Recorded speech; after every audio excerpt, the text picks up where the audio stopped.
County today to pay tribute to a fallen firefighter.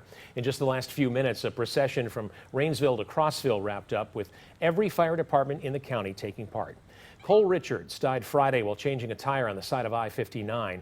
He was hit by a truck. Departments all across the county had lent a hand all week for his funeral arrangements. As the services went on, the Kilpatrick Fire Department came to Dekalb to take over.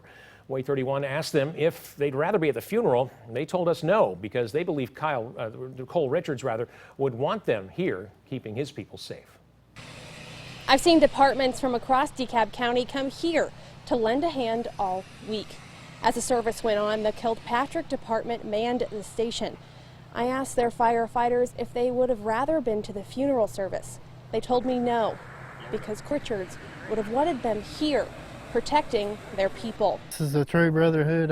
Fire departments is. I met up with the Kilpatrick Volunteer Fire Department just before they headed to Crossville to fill in at the station.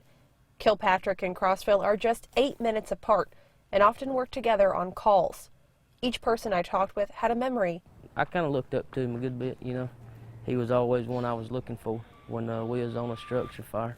Fellow firefighters tell me he's dedicated to helping people.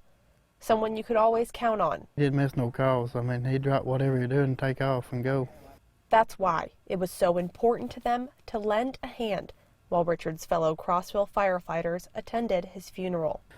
Everybody comes together, in this time of need. They tell me while these past few days without their friend and colleague have been tough, their next fire call might be even harder. It'll probably hit pretty hard once we figure out that, hey, he's not going to be there, you know, behind us. Richards was just 28 years old. He'd been a Crossville firefighter for 6 years, and he left behind a wife and 2 children. Reporting in Crossville, Sierra Phillips, Way 31 News. State troopers are handling the investigation. We've reached out to them for an update to learn if the trucker who hit Cole will be charged. We're waiting to hear back. People are